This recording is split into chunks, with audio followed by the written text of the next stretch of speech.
The end of shifting didn't happen overnight. It happened quietly, and it's happening right now. For more than a century, shifting defined what riding was. If you couldn't manage gears, timing, and throttle, you didn't ride.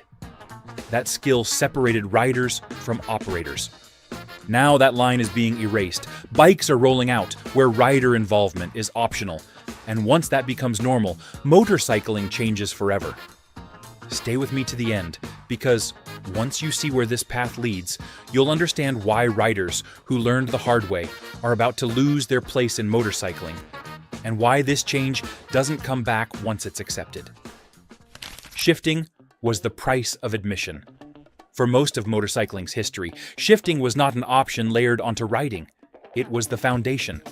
From the first moment a rider rolled forward, coordination was required. Hands and feet worked together. Timing mattered. Throttle, clutch, and gear selection formed a single continuous task. Riding demanded attention, sequencing, and physical awareness at all speeds. This was not a feature chosen from a menu. It was the baseline requirement that defined participation. The act of shifting separated riding from simple operation. Operating meant pointing and going. Riding meant managing momentum through deliberate control. Each gear change asked the rider to judge engine speed, road conditions, and intent. Too early or too late produced immediate feedback. The machine responded without interpretation. This relationship made shifting inseparable from the act itself. Without it, riding could not proceed. This expectation shaped instruction, habits, and language. Manuals assumed familiarity. Training emphasized repetition. Early mistakes were corrected through experience rather than explanation. Shifting established a clear threshold. Crossing it meant the rider accepted responsibility for coordination and timing. That responsibility was not framed as optional or stylistic. It existed as a matter of fact, defining what riding meant at its most basic level. That baseline would soon begin sorting riders in ways that were never formally planned. The skill was the filter.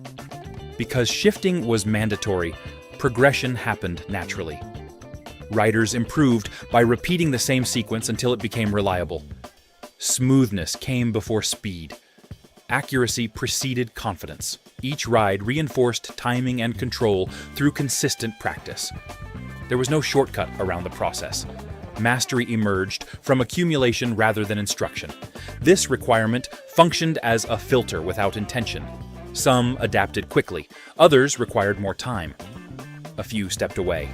No judgment accompanied the outcome.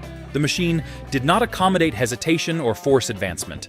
It responded predictably to input, and nothing more. This created a shared framework of difficulty.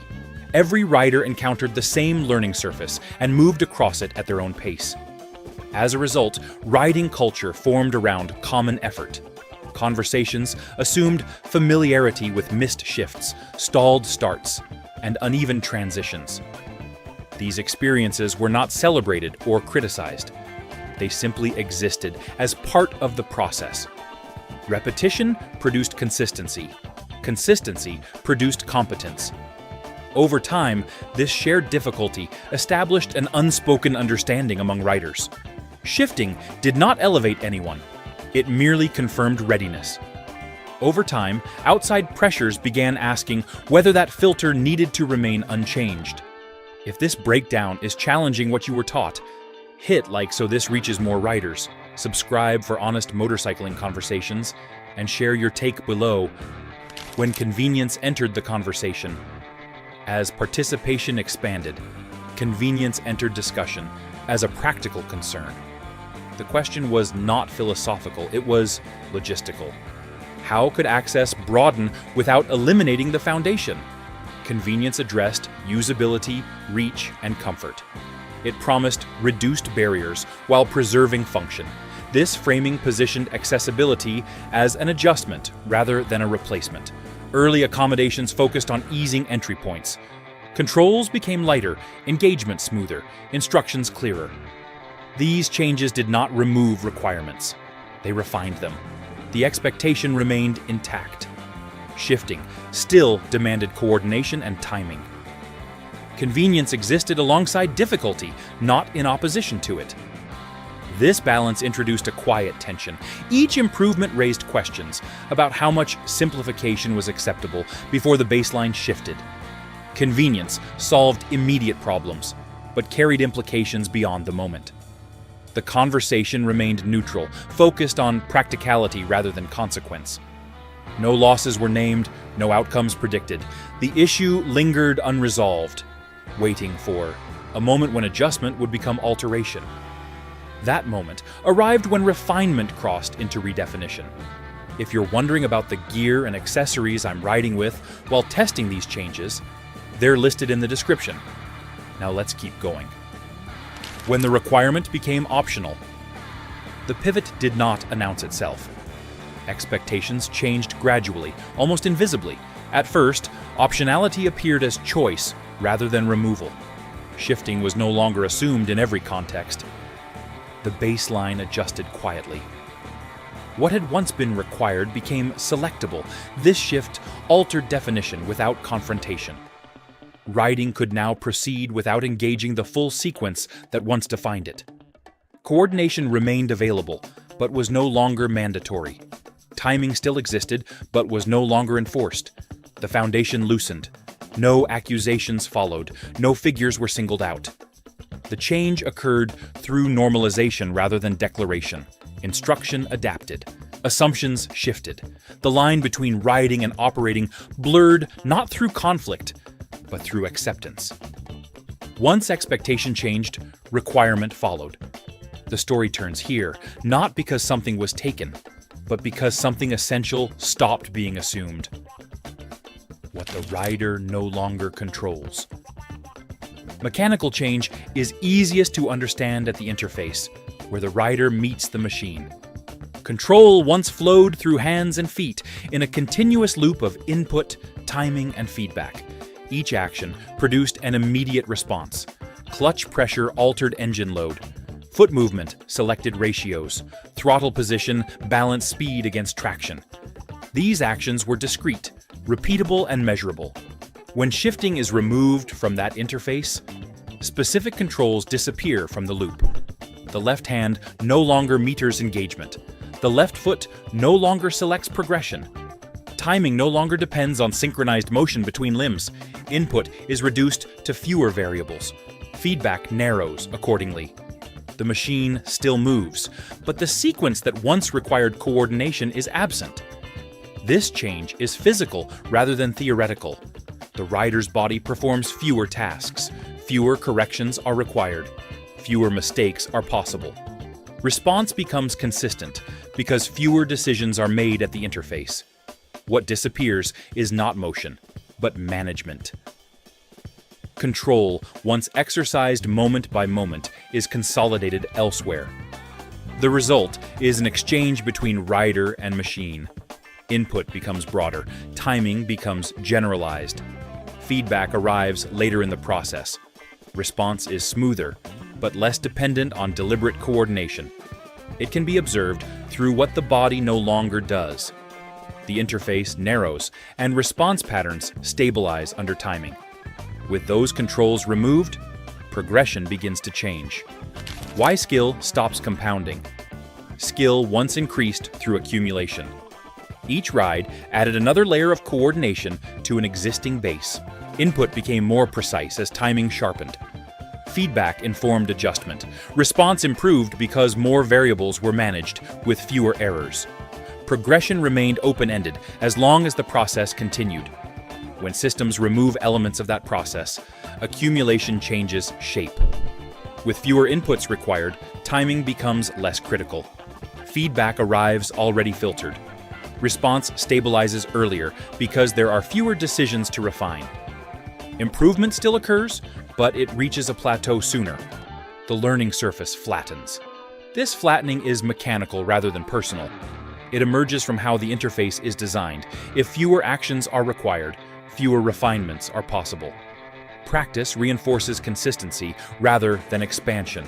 The system rewards repetition, but limits variation. Skill consolidates instead of compounding. Over time, this creates a ceiling, not a barrier, but a boundary. Input remains important, yet its influence narrows. Timing matters within a smaller range. Feedback confirms correctness rather than guiding exploration. Response becomes reliable but less elastic. The process reaches stability faster, and growth slows accordingly. This outcome follows directly from design choices that prioritize consistency over variability, ensuring predictable response while reducing opportunities for incremental adjustment through repeated input and timing.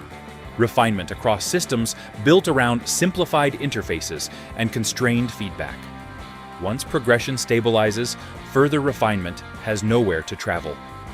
Why bikes begin to respond the same? When mechanical systems reduce required input, response patterns converge. Fewer variables produce fewer outcomes. Timing windows narrow, feedback becomes standardized. The machine reacts within predefined ranges, rather than adapting to varied rider actions. As a result, different machines begin to behave similarly under similar conditions. This sameness does not emerge from appearance or intention. It develops from shared response logic. When input options are limited, the range of possible feedback contracts. Timing differences matter less because the system corrects variation. Response becomes predictable across situations that once demanded adjustment. Mechanical homogenization follows design convergence. Interfaces built to simplify control often rely on similar solutions. These solutions prioritize stability. Stability reduces deviation. Reduced deviation yields uniform response. Over time, machines that once required distinct approaches begin to operate within overlapping behavioral envelopes. The effect is observable without comparison. Acceleration feels consistent. Deceleration follows similar patterns. Transitional moments smooth out. Feedback arrives in expected forms. Response aligns with programmed parameters rather than rider nuance. This is not loss or gain. It is convergence through constrained interaction. This process favors consistency across operating conditions because limited input sets produce limited feedback loops, and timing correction algorithms reinforce similar response outcomes, regardless of subtle differences in rider initiation or sequencing during acceleration and transitional load changes over time. As response converges, differentiation becomes harder to detect. Why this change locks in once normalized. Once expectations adjust, systems are designed around the new baseline. Input assumptions shift first. Timing tolerances follow. Feedback pathways are recalibrated to match revised use. Response is optimized for the updated interface. At that point, returning to earlier requirements becomes unlikely. Normalization alters reference points. What was once optional becomes standard. Training aligns with current expectations. Documentation reflects the prevailing model. The interface is no longer transitional, it is fixed. Design choices reinforce one another, making reversal impractical without broad redesign. This lock, in effect, operates quietly. No announcement is required. Each update assumes the last. Each revision builds upon the adjusted baseline. Input complexity remains reduced because complexity is no longer expected. Timing sensitivity remains narrow because broader ranges are unnecessary. Feedback confirms conformity rather than prompting change. Over time, permanence establishes itself through repetition. Response patterns become familiar. Familiarity reduces demand for alternatives. Engineering resources focus on refinement within the new frame. The system stabilizes. Stability discourages deviation. What persists does so because it is now assumed. This process does not require judgment. It follows mechanical logic. Once expectations reset, the path forward narrows. Reintroducing earlier requirements would require redefining the interface, retraining use, and re-establishing feedback loops. Normalization completes the transition by making the new state appear inevitable. With normalization complete, the change remains by default rather than debate alone. The experienced rider gets designed around Recognition arrives quietly for experienced riders. It appears as a response to changes in expectation rather than a sudden shock. The adjustment is subtle. Familiar reference points are no longer centered. Decisions once informed by long-standing norms now occur elsewhere. The reaction is not anger. It is recognition that the design conversation has moved past a different baseline. This displacement shows up in small moments. Setup assumptions shift. Explanations reference newer defaults. The experienced rider notices pressure applied indirectly through documentation, demonstrations, and demonstrations that assume a different starting point. The response is measured. There is no demand to be included. There is awareness that inclusion is no longer presumed. Being designed around means the reference case has changed. The adjustment is not about ability or relevance. It is about which use case guides decisions. When guidance no longer points toward long-established habits, the reaction becomes internal. Recognition replaces confrontation. The experienced rider reads the signal and recalibrates expectations without announcing it. This response is shared but quiet. Conversations acknowledge the shift without dramatizing it. The pressure is ambient rather than targeted. Recognition settles in as a practical understanding that the center has moved. No protest follows. The experienced rider simply notes the change and continues accordingly. That quiet recognition sets the stage for effects that appear not in words, but in transactions across markets and daily choices quietly. The used market responds quietly. Market behavior reflects response before commentary appears. In the used segment, adjustment occurs through listings, pricing, and turnover. Pressure is visible in how quickly units move and where attention concentrates. Demand shifts without announcement. Buyers compare availability and act within established budgets. Reaction shows up as pattern rather than statement. Value signals emerge through time on market. Listings linger or clear, depending on configuration and familiarity. Adjustments happen incrementally. Sellers revise numbers, buyers wait. The response is procedural. It follows observed outcomes rather than forecasts. Pressure accumulates through repetition of similar results across regions.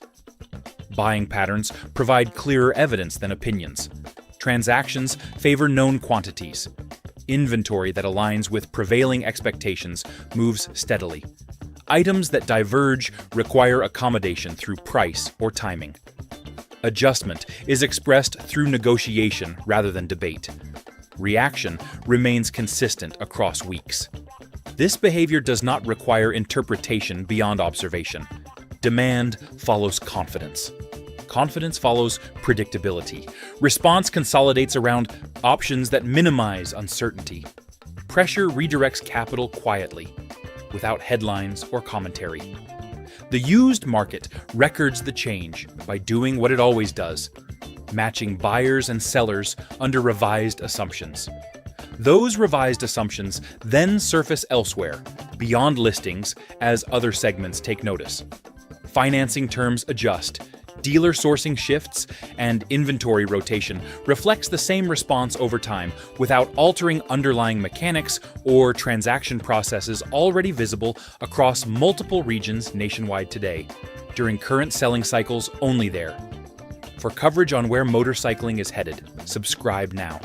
This channel exists to question trends, challenge assumptions, and protect rider involvement before decisions become permanent. Staying informed is the only way riders keep control in a future without asking them. Performance brands lose their anchor. Performance positioning relies on alignment between public image and delivered product. When that alignment loosens, contradiction appears. Racing narratives emphasize precision, speed, and control. Consumer offerings, however, increasingly prioritize consistency and accessibility. The response between image and reality grows uneven. This contradiction is structural. Marketing language references extremes, while design decisions emphasize stability. Timing windows narrow. Feedback paths simplify. Response favors predictability over variability. The anchor that once tied competition to consumer experience weakens as assumptions diverge. The result is not failure but misalignment across expectations and execution. Performance signaling remains visible, while mechanical emphasis quietly shifts elsewhere. Documentation, demonstrations, and specifications reflect this transition without ever announcing it directly. The brand message stays forward-facing, confident, and consistent. Meanwhile, the delivered experience trends inward toward uniform response, prioritizing predictability over variation.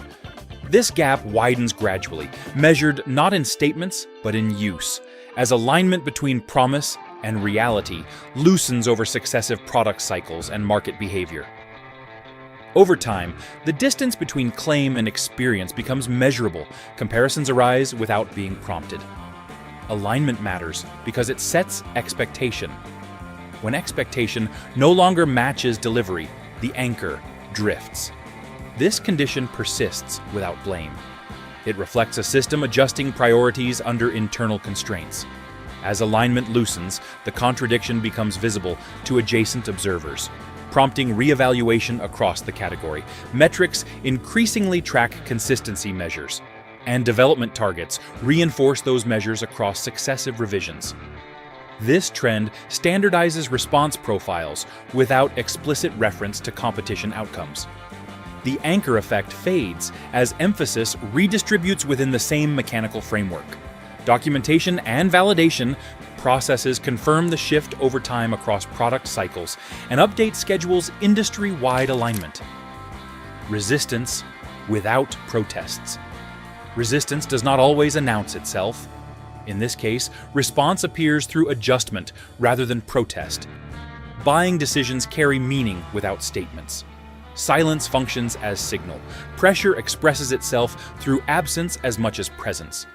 Patterns form where options are available but not selected. Inventory remains. Alternatives receive attention. Reaction unfolds through selection rather than commentary. Adjustment communicates preference indirectly. No explanation is required for the message to register. This form of resistance operates within normal behavior and ordinary routines. There are no banners, speeches, or organized campaigns attached to it. Transactions continue without disruption or announcement. Response is embedded in routine choice rather than statement or protest. Pressure accumulates slowly as repeated outcomes reinforce the same direction over time. The signal strengthens as consistency persists across markets, purchases, and absences, becoming visible only through patterns that repeat quietly and without confrontation. Because this resistance is passive, it avoids confrontation. It does not assign fault or demand reversal. It simply redirects participation. Over time, systems adapt to where engagement remains. Silence informs design decisions as clearly as feedback. Absence registers as data. This mode of response remains durable. It relies on individual decisions aggregated across time. Adjustment continues quietly. Pressure persists without escalation. The system records the signal through participation levels rather than statements. Resistance completes its work by remaining ordinary. That ordinariness carries the story forward into broader consequences beyond individual choices.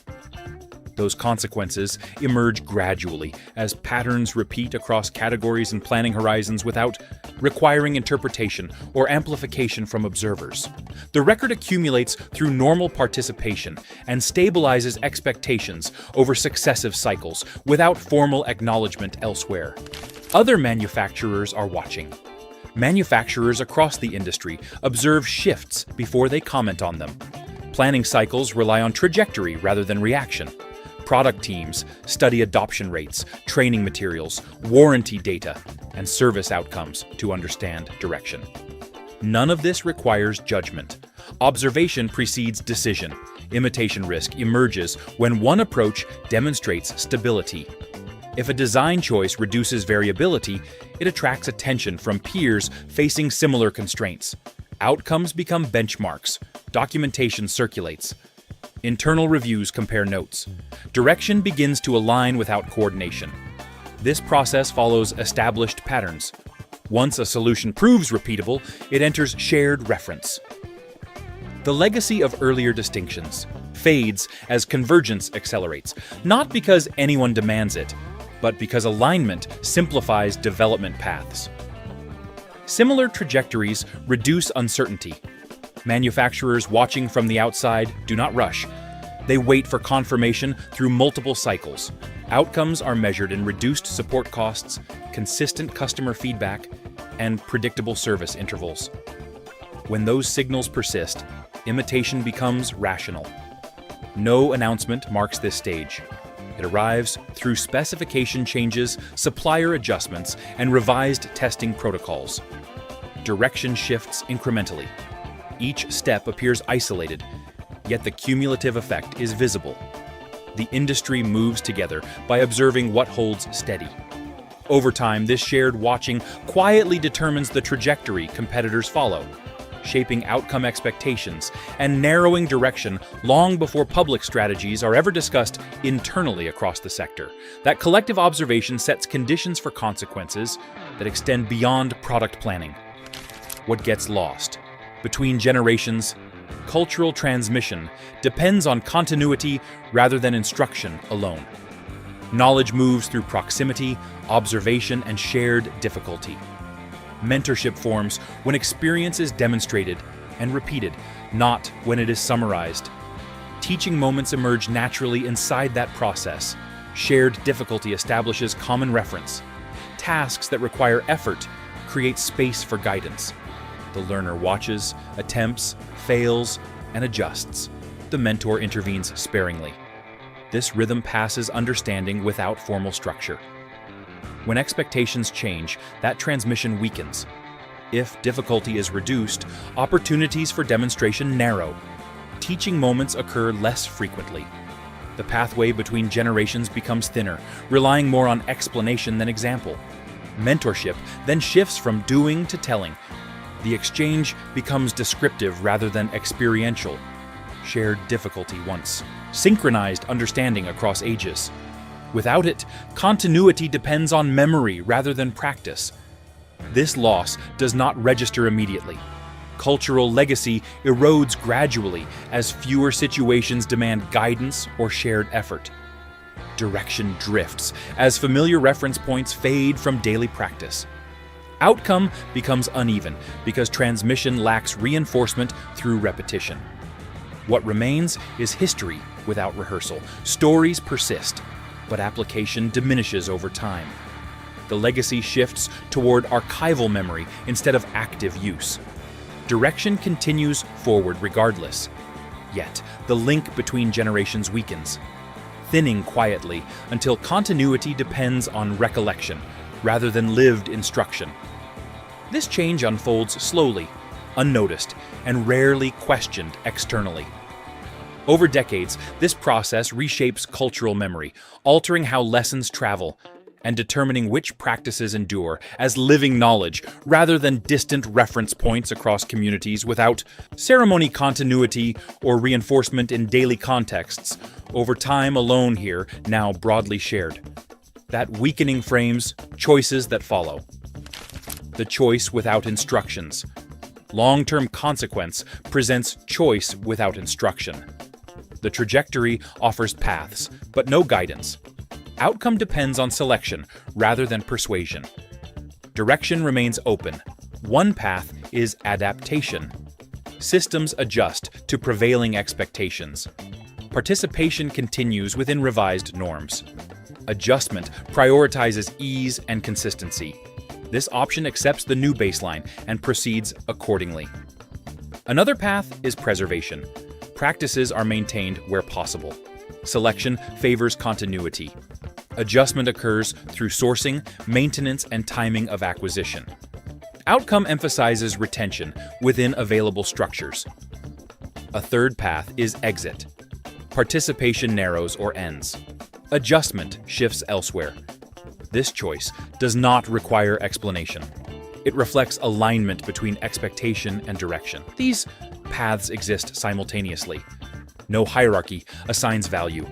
Selection occurs individually and quietly. Pressure arises from circumstances rather than argument. The trajectory does not compel.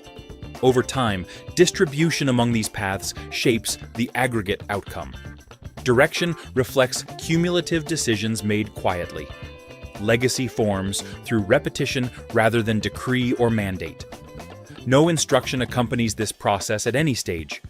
The absence of guidance becomes instructive on its own. Choice persists because systems no longer define preference or priority. Direction follows participation alone, accumulating meaning through repeated selection across years, markets, and individual decisions without centralized control. This pattern remains stable as conditions evolve and contexts alter. This framework remains stable because it avoids prescription, allowing trajectory to emerge from accumulated adjustments rather than impose direction over extended periods without centralized mandates. Formal endorsement or evaluative ranking across institutions' markets, or planning bodies operating concurrently through successive cycles, and reviews widely documented internally only today, broadly still overall. That open choice carries forward into resolution. The quiet truth. The opening claim returns without amplification. What appeared gradual now reads as intentional through accumulated outcomes. Direction has shifted not through event, but through acceptance. Legacy follows path rather than proclamation. Nothing new is introduced here. The trajectory has already been traced. Observation replaced debate. Adjustment replaced announcement. Outcomes settled through repetition. Shifting did not vanish through prohibition or failure. It receded as expectations changed. Requirements softened. Baseline moved.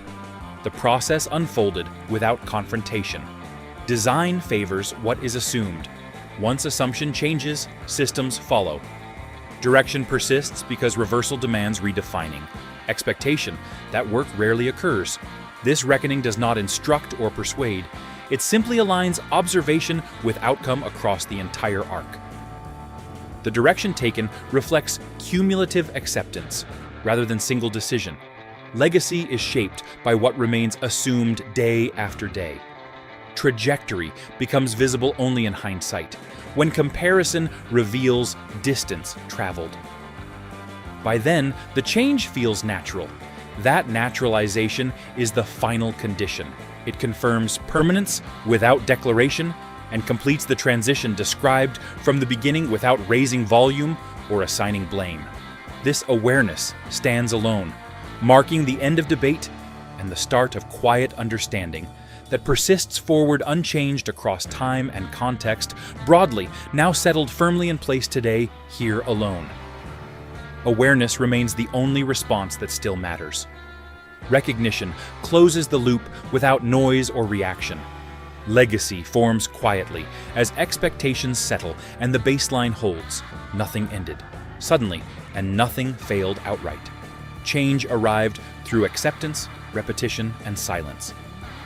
What once defined writing was not removed by force or accident. It faded as assumptions shifted and design followed. Shifting did not vanish overnight. It is disappearing deliberately, step by design. This outcome frames the future direction ahead. If you've been riding long enough to remember when shifting was non-negotiable, you already understand what's being lost here. This isn't about hating change. It's about recognizing when control and involvement start getting designed out. I want to hear your take. Do you see this as progress or the beginning of the end of real riding? Drop your experience in the comments. Model, miles, and years ridden. If this mattered to you, hit like so more riders see it. And subscribe for honest, rider-first conversations that don't come from a boardroom.